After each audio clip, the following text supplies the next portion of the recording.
अस्सलाम वालेकुम जी, मैं हूं फैसल अब्बास और मेरे साथ मौजूद हैं सिद्दीक जान साहब। तहरीक तहफ़्फ़ुज़ आईन पाकिस्तान या फिर पाकिस्तान तहरीक इंसाफ की तरफ से इमरान खान साहब की रिहाई का जो लाहे अमल है उस पर बात करेंगे और उसी के साथ ही DGI-SBR की गुज़िश्ता रोज़ की प्रेस कॉन्फ्रेंस के बाद अब ये जो मुज़ाकरात की बातें की जा रही थी उन मुज़ाकरात का मुस्तक़बिल क्या होगा, तो इस हवाले से सिद्दीक जान साहब का तज्ज़िया लेंगे। सिद्दीक जान साहब, सबसे पहले तो ये बताएं कि तहरीक तहफ़्फ़ुज़ आईन पाकिस्तान के पास इमरान खान साहब की जो रिहाई है उसका बहुत क्या शुक्रिया है? फैसल भाई, सबसे पहले तो मैं आपके सामने अल्लामा राजा नासिर अब्बास साहब और महमूद चकज़ई साहब के कुछ बयानात रख देता हूँ जो उन्होंने अडयाला के बाहर दिए। लफ्ज़ ब लफ्ज़ उन्होंने क्या कहा, और उन्होंने ये जो तहरीक इंसाफ बार बार कहती थी कि लाए अमल जो है वो अल्लामा राजा नासिर अब्बास साहब और महमूद चकज़ई साहब ने देना है। तो उन्होंने तो पहला लाए अमल तो यानी एक तो आप उसको ब्रॉडर उसमें अगर आप बात करें तो वो एक तो लाए अमल इमरान खान की रिहाई का उन्होंने दिया है ना कि 8 फरवरी को रिहर्सल होगी, कि हड़ताल होगी, पहिए-जाम हड़ताल होगी और शटर डाउन हड़ताल होगी, यानी कोई दुकान ना खोले ये कैंपेन चलाएं और कोई गाड़ी सड़क पे ना लाए ये कैंपेन चलाएं और दबाव बढ़ाएं। और उसके बाद फिर स्ट्रीट मूवमेंट की जब इमरान खान कॉल देंगे कि सड़कें बंद कर दें पूरे पाकिस्तान की, और उस वक्त तक एहतजाज जारी रहे जब तक इस हुकूमत को घर नहीं भेज दिया जाता। एक तो वो ब्रॉडर उसमें, लेकिन एक पहला जो उन्होंने लाएमल दिया है वो उन्होंने दिया है कि कमिंग मंगल जो है, ट्यूसडे जो है, उस पे कम से कम 10,000 PTI का वर्कर वहाँ पे होना चाहिए। मैं आपके साथ दो खबरें भी शेयर करूँगा कि इस वक्त तहरीक तहफ़्फ़ुज़ आईन पाकिस्तान और तहरीक इंसाफ के दरमियान चल क्या रहा है, चीज़ें कुछ ठीक नहीं हैं। और मैं ये समझता हूँ कि इमरान खान की रिहाई की तहरीक को इस्टेब्लिशमेंट से ख़तरा नहीं है, बल्कि तहरीक इंसाफ से ज़्यादा ख़तरा है इमरान खान की रिहाई की तहरीक को। और मैं आपको इस वाले से एक बड़ी खबर आपके साथ शेयर करता हूँ। देखिए, महमूद चकज़ई साहब ने कहा कि 8 फरवरी को ज़र और ज़ोर की बुनियाद पर 25 करोड़ लोगों की राय को बदल दिया गया। जो जीते उन्हें हरा दिया गया और जो हारे उन्हें पाकिस्तान का हुक्मरान बना दिया गया। वो आदमी जो मेरे घर का सामान उठा कर ले गया है उससे क्या मुज़ाकरात करूं? मुज़ाकरात होंगे तो इस बात पर होंगे कि मेरा सामान वापस करो। इस पर कोई बात करना चाहता है तो हम बात करने के लिए तैयार हैं। फिर महमूद चकज़ई साहब ने एक बहुत अहम बात की है। उन्होंने कहा कि 8 फरवरी के इलेक्शन के बाद अवाम की गैर मुंतखब असम्बली ने बामुश्किल बनाए गए 1973 के मुतफ़िका आइन में ख़तरनाक तरामीम कर दी। इन सियासी जमातों से गलती हुई। एक सियासी जमात का नाम नहीं लेता, लेकिन उस सियासी जमात का बचाव भी इसी में है कि सब सियासी पार्टियां इकट्ठी बैठें और कम से कम मुश्तरका जो पॉइंट्स हैं उन पर इत्तफाक करना होगा। मुज़ाकरात उन नुकात पर होंगे कि यह मुल्क एक जमहूरी मुल्क होगा, यहाँ एक ऐसा आइन होगा जिस पर सब लोग मुत्तफिक होंगे। मुंतखब पार्लियामेंट ताकत का सरचश्मा होगी, वही दाखिली और खारजी पॉलिसीज़ बनाएगी। हमारे मुल्क के इर्द गिर्द जंगी माहौल बनाया जा रहा है। हमारे वफाकी वज़रा भी जनरलों की ज़बान बोलकर अपने हमसायों के खिलाफ जंगी माहौल बना रहे हैं। पाकिस्तान, ईरान, अफगानिस्तान और चीन की क़यादत का इम्तिहान है। यह खित्ता जंग का मैदान बनने जा रहा है। परसों एक मुल्क के मुंतखब सदर को उसके बेडरूम से बीवी समेत उठा लिया गया है। यह वाक़या कहीं भी हो सकता है। क्या हम इस दुनिया में ऐसे ही गुजारा करेंगे? क्या ऐसे हालात का एक गैर मुंतखब असम्बली मुकाबला कर सकती है? नहीं कर सकती। अब अभी हमें तौबा करना होगी और इन नुकात पर मशवरा करना होगा। मुज़ाकरात इस नुक्ते पर होंगे कि ये पार्लियामेंट गायब हो जाए, ख़त्म हो जाए। मियां नवाज शरीफ, मौलाना फजलुर रहमान, ANP के अकाबरीन, पीपल्स पार्टी के अकाबरीन, जमात इस्लामी समेत तमाम सियासी जमातों पर मुश्तमिल एक अबूरी हुकूमत बनाई जाए। वो अबूरी हुकूमत 4 माह में नए गैर जानिबदार इलेक्शन कमीशन की तश्कील के जरिए एक शफाफ इलेक्शन करवाए। फिर वो कहते हैं, यानी उन्होंने कह दिया है, एक तो उन्होंने इशारा दिया है कि मुस्लिम लीग नून जो है उसको भी एहसास हो गया है कि उन्होंने गलत किया है, लेकिन वो क्योंकि खौफजदा हैं कि इमरान खान आएगा तो इनको उल्टा लटका देगा, चौकों चौराहों पे लटकाएगा, तो वो कह रहे हैं कि घबराओ नहीं, टेंशन ना लो, मुल्क बचाओ। इमरान खान से बात कर लेंगे कि एहतसाब आइन और कानून के दायरे के अंदर हो और तुम लोगों को उल्टा ना लटकाए इमरान खान। लेकिन वो ये इशारा दे रहे हैं कि एक जमात को ये रियलाइजेशन हो गई है कि उससे गलती हो गई है, और उन्होंने कहा है कि इस चीज़ पर बात होगी कि अबूरी हुकूमत है, सब जमातें उसमें शामिल हो, 4 माह के लिए अबूरी हुकूमत हो, वो गैर जानबदार इलेक्शन कमीशन लगाए और फिर शफाफ जो है वो इलेक्शन करवाए जाएं। आगे उन्होंने एक और बहुत अहम बात की है। उन्होंने कहा कि 8 फरवरी को पाकिस्तान समेत पूरी दुनिया में एहतजाज होगा। हर एक अपने इलाके में मुहिम चलाए, हर पाकिस्तानी अपने इलाके में मुहिम चलाए। दुकानदारों के पास जाएं कि इस निज़ाम के खिलाफ आपने हमारा साथ देना है, और उस दिन यानी 8 फरवरी को दुकान नहीं खोलनी, शटर डाउन हड़ताल होनी चाहिए। ट्रांसपोर्टर्स से मिलें, कि वो भी उस दिन हड़ताल करें, कोई अपनी गाड़ी सड़क पर ना लाए, रिक्शे वाले, टैक्सी वाले, ट्रक वाले और बस वाले से मिलें और उनको कहें कि 8 फरवरी के लिए हमारी मदद करें, हमारा साथ दें। 8 फरवरी को हम जमहूरी पाकिस्तान की वापसी मांगेंगे। हर दरवाजे पर दस्तक देकर उन्हें कहें कि हम जुल्म मिटाने निकले हैं, आओ हमारे साथ चलो। एहतजाज, एहतजाज और एहतजाज। महमूद चकज़ई साहब कहते हैं कि खुदा न खास्ता ईरान पर अगर हमला होता है तो हम कहाँ खड़े होंगे? क्या हम ईरान पर हमला करने वालों के साथ खड़े होंगे, यानी हम अमेरिका और इसराइल के साथ खड़े होंगे? तो फिर मुल्क में खाना जंगी शुरू हो जाएगी। हमें अपने हमसायों के साथ एहतियात से रहना होगा। हमारी इदारों से कोई लड़ाई नहीं, मगर कोई इदारा सियासत में मुदाखलत करेगा तो हम उसका रास्ता रोकेंगे। अल्लामा राजा नासिर अब्बास साहब कहते हैं कि इनसे मुल्क नहीं चल रहा, नौजवानों में इनके खिलाफ नफरत और गुस्सा बढ़ रहा है, इनका हर इकदाम अवाम पाकिस्तान के खिलाफ है, चाहे वो किसी बिल की मंजूरी हो या आइन में तरमीम हो। ये समझते हैं कि तरमीम करके ये मजबूत हो गए। मजबूत और ताकतवर वो होते हैं जिनकी जड़ें अवाम में मजबूत हों। आपसे मुल्क नहीं चल रहा क्योंकि अवाम आपके साथ नहीं है। आजमाए को आजमाना हमाकत है।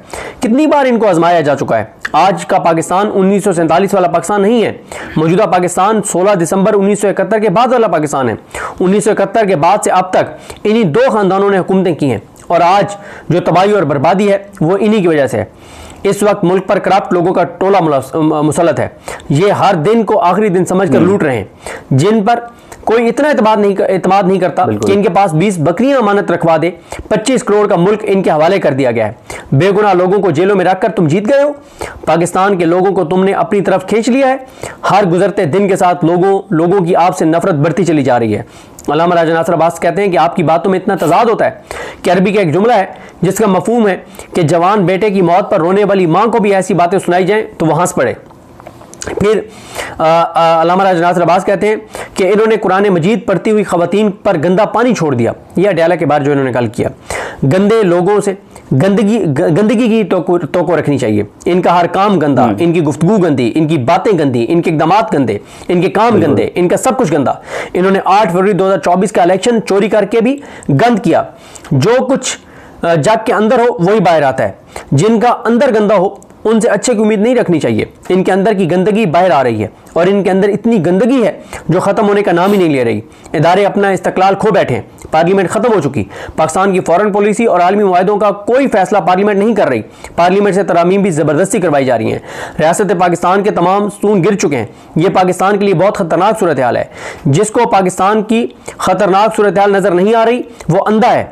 जो ख़तरात की गूंज नहीं सुन पा रहा वो बहरा है। पाकिस्तान को इस मुश्किल सूरत हाल से निकालना सबकी जिम्मेदारी है। बिल्कुल। तो ये सारी गुफ्तगू है अल्लामा साहब की और महमूद चकज़ई साहब की। लेकिन मैंने आपकी वीडियो में शुरू में एक अर्ज़ की कि तहरीक इमरान खान की रिहाई की तहरीक को इस्टेब्लिशमेंट से इतना ख़तरा नहीं है जितना तहरीक इंसाफ की ग्रुपिंग और इनकी अंदरूनी लड़ाइयों से ख़तरा है।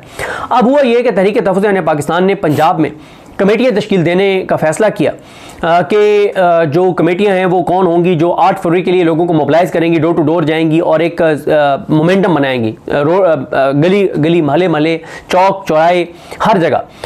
अब खबर यह है कि उन्होंने अली हमजा साहबा से बात की क्योंकि चीफ ऑर्गेनाइजर पंजाब वो हैं। उन्होंने जो नाम दिए उस पर खबर यह है कि सलमान राजा साहब ने इतराज़ कर दिया और उन्होंने बहुत सख्त मैसेज किया तहरीक तहफ़्फ़ुज़ पाकिस्तान के व्हाट्सएप ग्रुप में, जिसको कोई बेहतर नहीं समझा तहरीक तहफ़्फ़ुज़ पाकिस्तान की क़यादत ने। और उन्होंने कहा कि हमारा अब इससे कमेटियों से कोई तल्लुक़ नहीं है। हमने लाएमल देना था, दे दिया कि 8 फरवरी को हड़ताल होनी चाहिए, शटर डाउन हड़ताल होनी चाहिए, यानी कोई दुकान ना खुले, पहिया हड़ताल होनी चाहिए, कोई गाड़ी बाहर ना निकले और जिन इलाकों में लोग निकल सकते हैं केपी में वहाँ पे अमन मार्च हो, झंडे उठा के और अमन के लिए मार्च हो और पाकिस्तान जमहूरी पाकिस्तान की वापसी के लिए मार्च हो। तो उन्होंने कहा जी अब आप जाने और आपका काम जाने। अब आप मुझे बताएं कि PTI की अंदरूनी लड़ाइयों की वजह से तहरीक तहफ़्फ़ुज़ पाकिस्तान जो करना चाहती थी वो नहीं कर सकी। तो ये इस वक्त सबसे बड़ा मसला तहरीक इंसाफ की अंदरूनी लड़ाइयाँ हैं। आप देख लें, सोहेल अफरीदी कराची जा रहे हैं, वहां से तारिक मतीन साहब रिपोर्ट कर रहे हैं कि इनकी अंदरूनी लड़ाइयां। मसला यह है कि तहरीक इंसाफ इमरान खान साहब ने पूरी की पूरी हवाले कर दी है सलमान अकरम राजा साहब के, और सलमान अकरम राजा से चीजें मैनेज नहीं हो रही। मुझे बताएं, पॉलिटिकल कमेटी 2 दिसंबर को इमरान खान ने कहा कि पॉलिटिकल कमेटी की तश्कील करें। 12 दिसंबर को उन्होंने तश्कील की। पूरे दिसंबर में आपके पास कोई खबर आई है कि कोई सियासी कमेटी का इजलास हुआ हो, कोई उन्होंने लाएमल दिया हो, कोई उन्होंने एजेंडा सेट किया हो, कोई उन्होंने इमरान खान का केस लगवाने के लिए कोई इकदाम किया हो? इनकी अंदरूनी लड़ाइयां ही इमरान खान को नुकसान पहुंचा रही हैं। इनकी अंदरूनी लड़ाइयां ही इस निजाम की कंटिन्यूएशन का एक सबब है।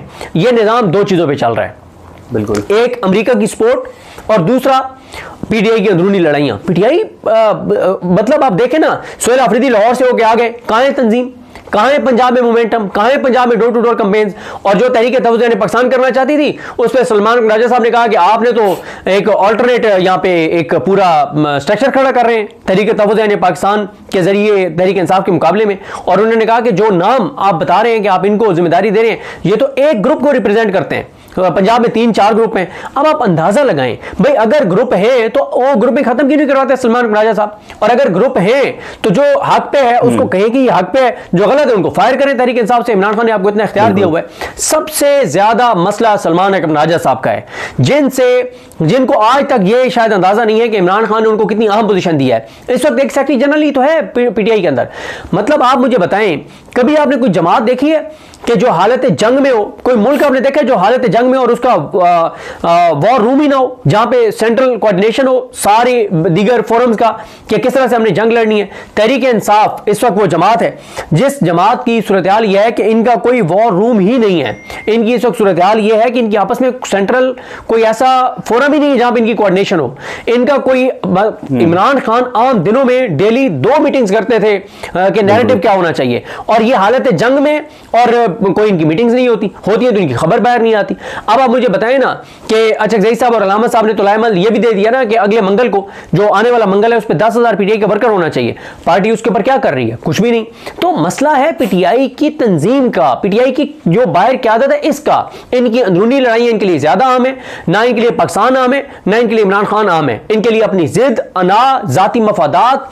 अब हो सकता है सलमान राजा साहब ने ये जो बात की हो कि आप गलत बंदे को चूज कर रहे हैं, हो सकता है वो ठीक कह रहे हो कि गलत बंदे को चूज किया जा रहा हो, लेकिन ये किसने अंदरूनी ग्रुपिंग खत्म करवानी है? सलमान राजा साहब ने करवानी है। तो मसला तहरीक इंसाफ को, तहरीक इंसाफ की दुश्मन तहरीक इंसाफ की क़यादत है। और अगर आज इमरान खान की रिहाई दूर दूर तक नजर नहीं आती तो उसकी वजह भी तहरीक इंसाफ की बाहर क़यादत है। मैं अपनी वीडियो में बता चुका हूं कि मुझे किसी ने कहा कि जब मैं मुख्तलिफ जो एनालिस्ट उनसे बात कर रहा था, दुनिया का कोई मुल्क बताएं जहां इमरान खान जैसा पॉपुलर लीडर हो और जहां नून लीग जैसी कमजोर हुकूमत हो और उसके बावजूद सिस्टम चल रहा हो। नहीं है। और उसकी वजह कौन है? उसकी वजह तहरीक इंसाफ की बाहर क़यादत है। तो ये तहरीक तहफ़्फ़ुज़ ने पाकिस्तान को भी नहीं चलने दे रहे, इनकी अंदरूनी लड़ाइयाँ। और तहरीक तहफ़्फ़ुज़ ने पाकिस्तान ने लाएमल 2 दे दिए। पहला अब मंगल के लिए कि 10,000 कारकुन होना चाहिए पीटीआई का। दूसरा उन्होंने कहा है कि 8 फरवरी को पहिया हड़ताल होनी चाहिए, उसके लिए डोर टू डोर कैंपेन्स करें। ये तो इनकी पार्टी के कुछ लोग तो उनको वहाँ हक में नहीं थे कि ये लाहौर जाएँ, अल्लामा राजा नासिर अब्बास और महमूद अचकज़ई साहब। और उस पर फिर अचकज़ई साहब जब उनके सब्र का पैमाना लबरेज हुआ, उन्होंने कहा मैं जा रहा हूँ, जिसने हमें वहां पे वेलकम कहना है कहे, जिसने हमारे साथ चलना है चले, नहीं चलना हम गली गली, महल्ले महल्ले, चौक चौक, चौराहे चौराहे, बाजार बाजार जाएंगे, लाहौर में फिरेंगे, जीटी रोड से जाएंगे, हम अपना काम करेंगे। ये इनकी अंदरूनी हालात हैं। तहरीक इंसाफ की क़यादत जब तक इमरान खान और पाकिस्तान के साथ मुखलिस नहीं होती, जब तक ये अपनी जिद, अना, मफादात को कुर्बान नहीं करते, इमरान खान की रिहाई मुझे तो नजर नहीं आती। बहुत शुक्रिया जी। सिद्दीक जान साहब हमारे साथ मौजूद थे। सिद्दीक जान साहब का आपने तज्जिया सुना कि पाकिस्तान तहरीक इंसाफ जिसको एक बड़े महाज के ऊपर जंग लड़नी है या जिसको एक काउंटर बयानिया देना है, जिसने इमरान खान साहब का बयानिया कौम के सामने रखना है, वही तहरीक इंसाफ इस वक्त अंदरूनी लड़ाइयों का शिकार है। और जिस तरह से चेयरमैन हो पाकिस्तान तहरीक इंसाफ के या फिर सेक्रेटरी जनरल हो, उनकी तरफ से ऐसे बयानात, उनकी तरफ से ऐसे जो किए गए अमल हैं, वो इंतहाई अफसोसनाक है कि पाकिस्तान की सबसे बड़ी सियासी जमात और सबसे बड़ी सियासी जमात के पास ना ही तो कोई लाए अमल है, ना ही उस सियासी जमात के पास बयानिए को काउंटर करने के लिए कोई ऐसी पॉलिसी है। तो बहरहाल आने वाले दिन इंतहाई अहम है।